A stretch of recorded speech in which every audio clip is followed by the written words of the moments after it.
Show here with this awesome, cool, super awesome. Why am I keep going? This is Jake. He's here to review Star Trek Beyond with you guys. Jake, how you doing today? Very good. How are you, man? Star Trek, wow! That's right, folks. Star Trek Beyond has reached theaters, bro. And we are about to review this in full spoiler context. So if you have not seen Star Trek Beyond, go see Star Trek Beyond. Go see Star Trek Beyond, and I think you should leave this video on a watch later. Yes. Just save watch, later. just watch the movie. Favorites, watch later. Because we're going to be saying a lot of spoilers, and I'm pretty sure you guys don't really want to, like, this is the reason why the Watch Later tab on YouTube was created. So just let you know. Anyways, so we're going to get into the cast and crew of the USS Enterprise in this movie. We're going to get into the plot. This is full spoilers, so if you've not seen the movie, then that sucks to be you. And then we're going to go into the review, overall review of it, and do we like it, dislike it, whatever. Then we're going to rate it, and then we're going to close out this video. So, here we go. But first things first. I just wanted to point out, he's wearing a Rolling Stones t-shirt, not a Billy Joel t-shirt on. And you can just barely see his Rolling Stones shirt. Time to rock on, people. Anyways, if you have no idea who these people are, do yourself a favor and go look up Piano Man, and I Can't Get No Satisfaction, and then you'll be hooked. There you go. Anyways, all right, let's get into it. So this cast is awesome. Yeah. In my opinion, because you said before. Well, actually, let's run down the cast first. We have returning alumni, if you will. Chris Pine as Captain Kirk. Zachary Quinto as Mr. Spock. Mr. Spock. Ha, Trek. Zoe Saldana as Lieutenant Uhura. Anton Yelton as Chekhov. The late Anton Yelton. We'll get to that in a little bit. As Mr. Chekhov. Simon Pegg as Scotty. Montgomery Scott. Scotty. And we have Carl Urban as Bones. Carl Urban as Bones. Dr. McCoy. He was so... Carl Urban's awesome. He was so funny. He looked like Dredd. It was like Dredd was in this movie. Anyways, that's another story for another time. And also, the villain was Idris Elba, and I was actually worried a little bit about Idris Elba's villain. Because when you say Idris Elba for a role in anything, you think, oh, it's good. Because it's Idris Elba. Right? Yeah. Yeah. And a lot of his roles were, like, easily with a lot of, like, Oscar nominations or at least some Emmy nominations as well. Of course. Because of very big roles. He particularly doesn't do a lot of action. He mainly sticks to his drama. Yeah. But you could tell, you could kind of tell he had fun with this. I think he did. But it was kind of hard to actually identify his voice until you really heard it. Yes. The CG... and the voiceovers in this movie for Krull, which was his character's name, was so perfectly well done. One of the things that I was actually hesitant about, because I know you can get into your side of this in a sec, but I love 2009, and I love Into Darkness with all my heart. Those were the two that actually got me into Star Trek in the first place. Those two made me go back and watch the original series, The Next Generation, and... Deep Space Nine. Deep Space Nine's on the way. Enterprise is on the way. Voyager's on the way. Got a lot more... There's 5 Star Trek TV shows. Let's just hold your horses. But yeah, these two was like, I Star Trek, whatever, I know of it, blah, blah, blah. And then it wasn't until I actually saw 2009, I saw Into Darkness, where I said, this is really a cool thing. Like, these people are on the ship, and they're going out and exploring space. Who would have thought? Yeah. Yeah. And it's, I know you have a different opinion of that. Why don't you share that for a little bit? I liked Star Trek 2009. I mean, I thought it was it wasn't the best reboot series out of all of them. I thought it could have been a little bit better. Definitely, probably the actual storytelling, the script writing perspective should have been a little bit better. Because I felt like it had probably like halfway through the movie before they actually started, right after they get the distress call from Vulcan. Right. I think that's when it really started to change the universe. The universe. Yeah. Because at first, obviously, it's an alternate universe now. Right. Since this is primarily a restarted reboot series. A reset. Yeah. Reset, reboot, whatever you want to call it. Right. It's pretty much kind of like that, except that it made sense to keep the characters exactly aligned. No, yeah. Except they made Jim Kirk not more modern. Very modern. In a very certain. I think. The reason why I've always understood that to be was because I don't think they wanted Chris Pine to act like William Shatner as Kirk. They wanted Captain Kirk to be their own Captain Kirk. I think that's the way. That's the way they wanted. And when they made up by that somewhat of a theory, since his father wasn't around to actually give him that guidance as the original Kirk had. Yeah, and that's the thing right there. So that kind of can segue into a whole other conversation. But we're here to review Beyond. Let's get back on track with Beyond. So overall key plot points of Beyond. Key plot points was... How many years are they? They're in their 5-year mission. They're 3 years into the 5. 3 years out of the 5, and they run into a very deep space... deep space thing. They run into, a deep Starfleet base. Yeah, right? yeah, which was Yorktown. Brand new... it's pretty much like Yorktown, huge, star base, but it's... Not only it's a base, for a military perspective, it's like a constructed planet. Exactly. Essentially, that's exactly kind of what it is. And it has this huge shield generated that it's just this huge it's dome. A living, breathing planet. Yeah. I love the architecture of Yorktown. The train. Do you remember this? That 3 seconds whenever the train goes by. That was awesome. I love when the Enterprise was going into Yorktown and they had the water and you could see the ship. People can see the ship going through. That I thought was really, really cool. Right. Yeah. And it's a purposely made base for people to live on. Yes. But also, it's a good military installation as well. So you have a deep space. Not to go with Deep Space Nine, but you have a deep space outpost that the Enterprise has visited now, and that leads into the part where they get a distress call from a nearby asteroid field. No, not asteroid field. It wasn't asteroid field. It was a. What was it called? It wasn't a meteor shower either. No, it wasn't. God. Anyways, it was on the tip of my tongue before. I know exactly what it is. I know what it is. Mutara Nebula. Yes, the Mutara Nebula. The Mutara Nebula is how they got into.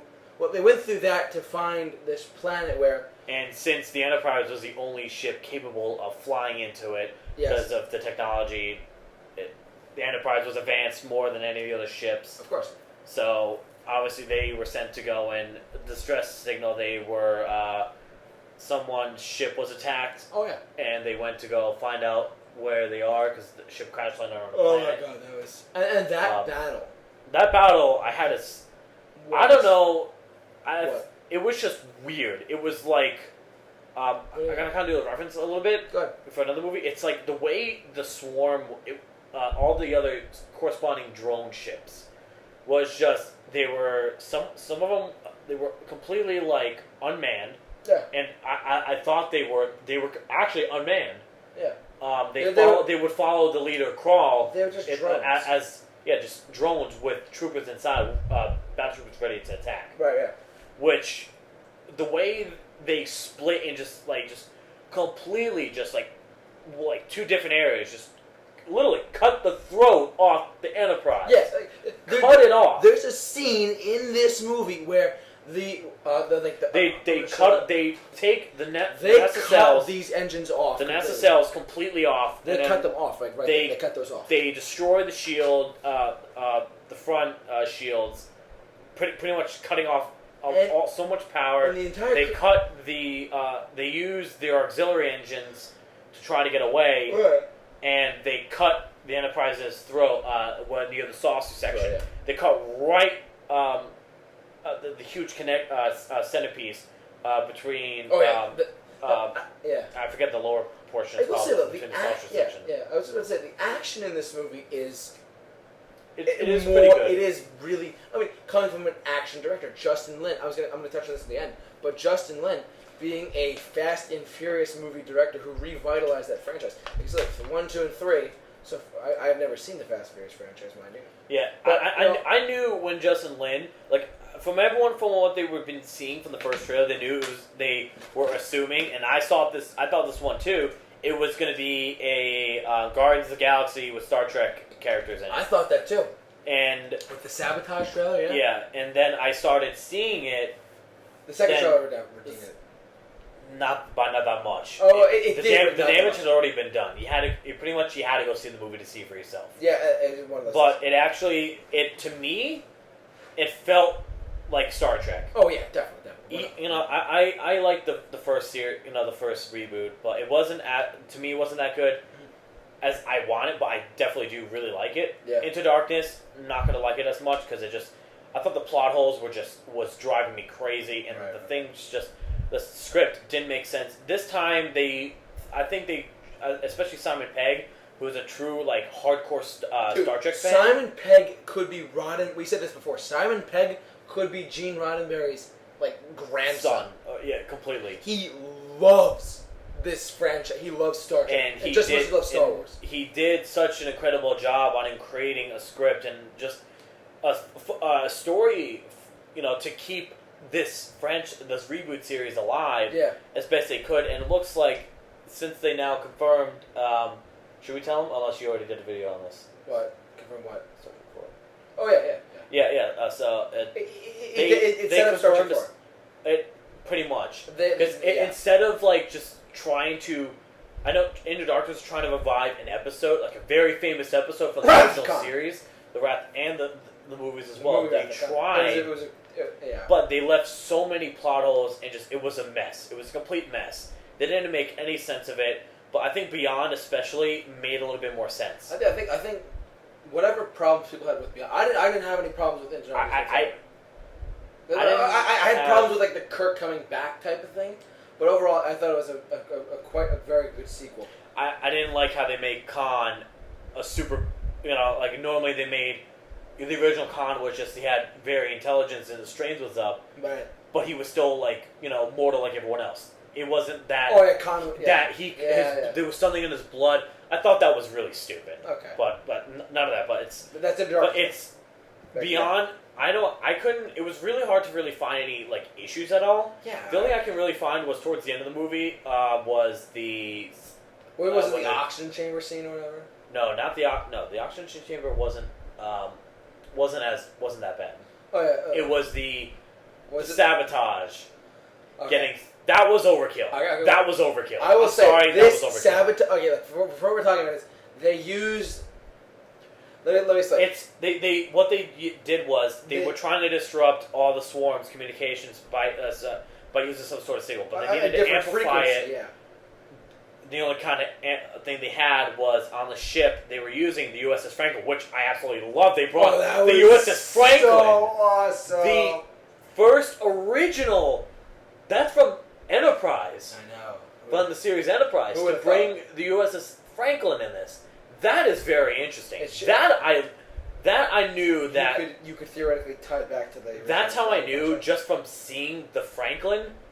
This is a Star Trek. Yes, it felt like it. It was just the way they have. It's discover. You discover. And endless stuff throughout the galaxy, exactly like it should be. I feel like Justin Lin is a big Star Trek fan. I have to say he is.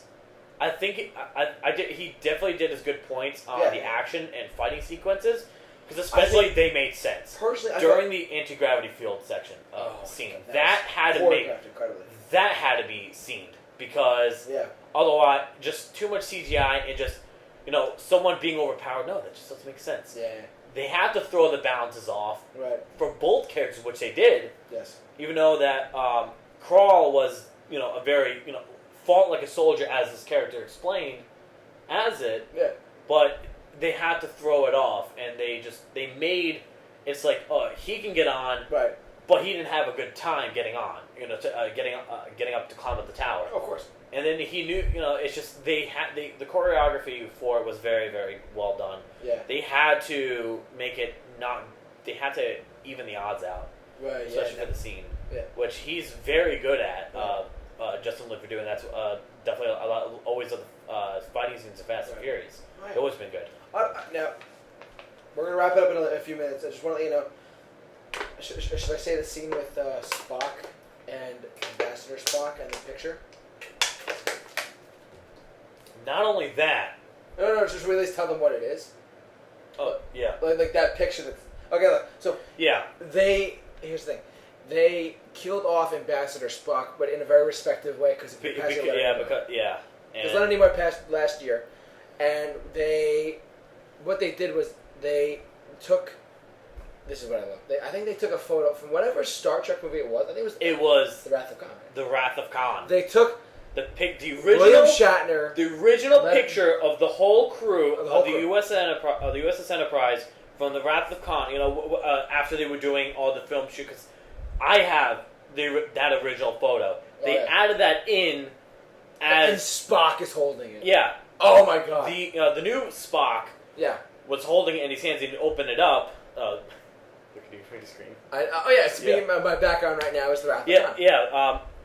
Ambassador Spock had given his younger self all of his personal belongings, just as a gift. and what he had was a little like booklet, like a little like one of those little treasure chest things.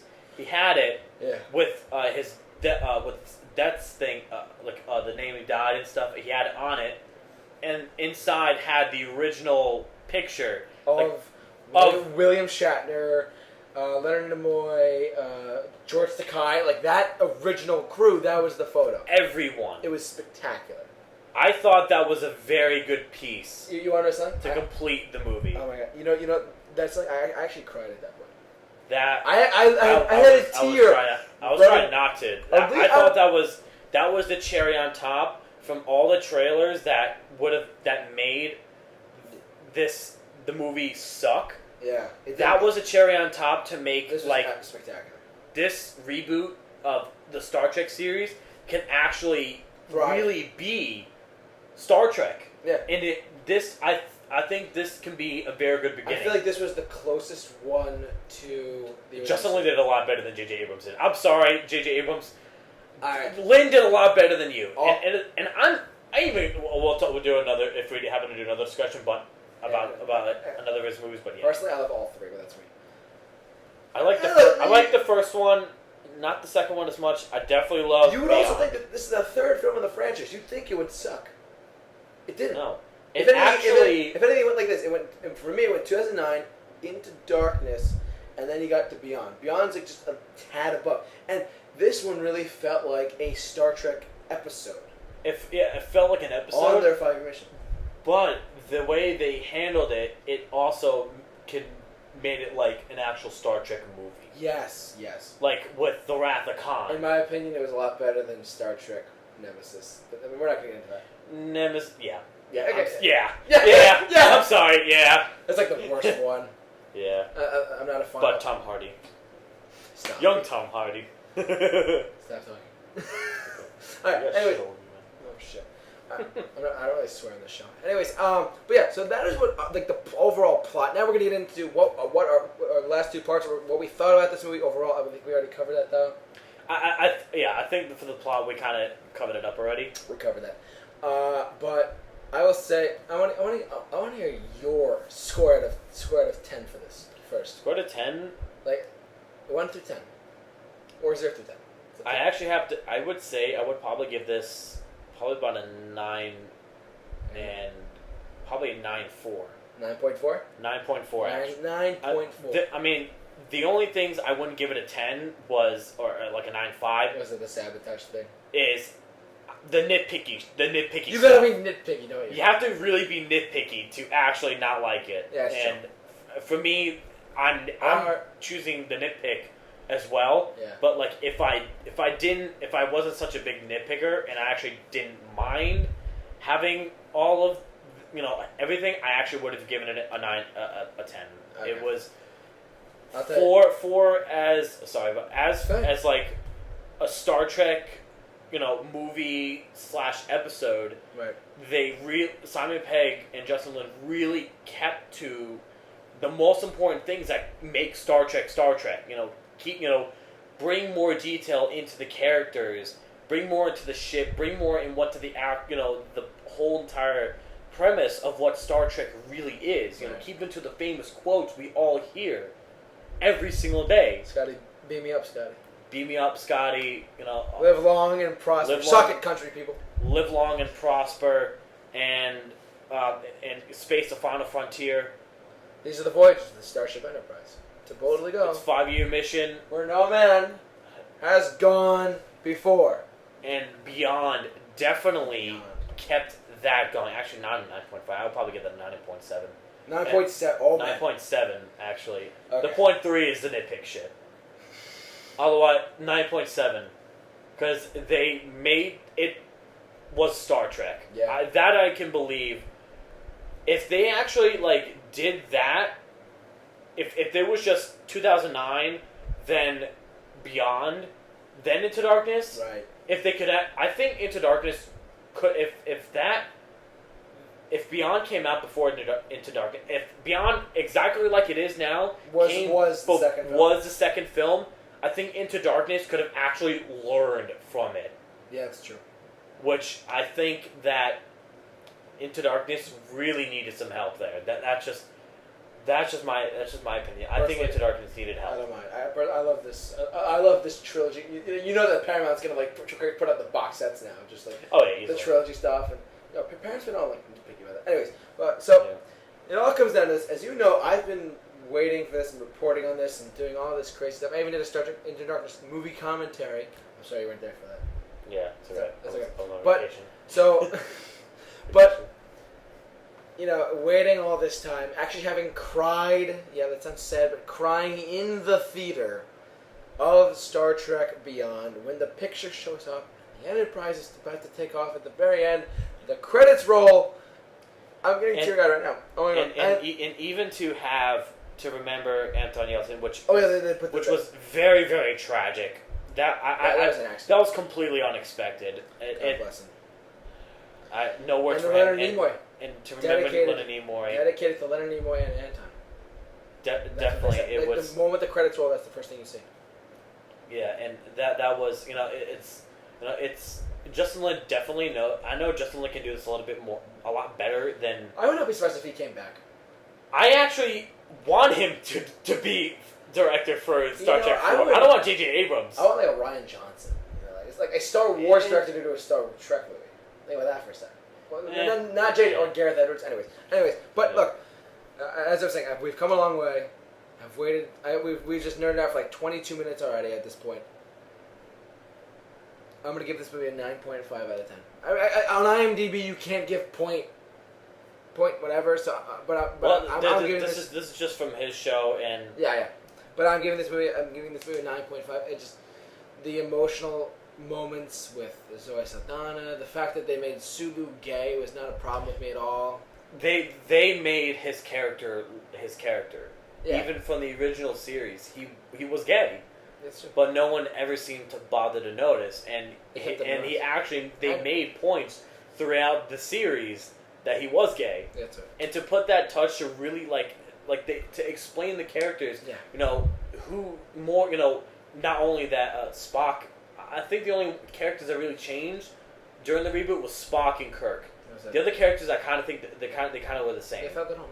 Yeah. They felt the normal characters, but the fact that between the two characters that did change, the others stayed the same, and actually they made the characters. It all just blended together. Yeah. So we've gone on a long time about this. Yeah. But look, so. After completely saying all that and saying that I gave it a 9.5, you gave it a 9.7, look, I can't stress this enough. If you have not seen Star Trek Beyond, do yourself a mother favor and go see Star Trek Beyond. Go see it. You need to go see it. Even my God. You brought a friend who was a hardcore Star Wars fan. He liked it. He said he loved it. He loved it. Yeah, he loved it. He loved it. And he wore a Boba Fett shirt in the theater. Let's put it that way, okay? And yes, that's how crazy he went. Anyways, but I'm not going to get into that. And look, if you haven't seen it, go see it. I want to thank this man right here for being a part of this. He actually drove an hour to get here. Yeah. An hour or something. 4 or 5 minutes or so. Okay, either way. But, he comes a long way to do this. And I want to thank him for being a part of this very cool and awesome, super awesome Star Trek Beyond panel. Star Trek Beyond panel. Star Trek Beyond review. Well, it could be a review or a panel. It doesn't really... That's true.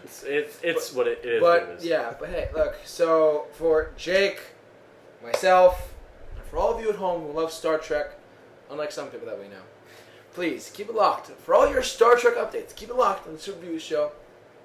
We'll see you guys later.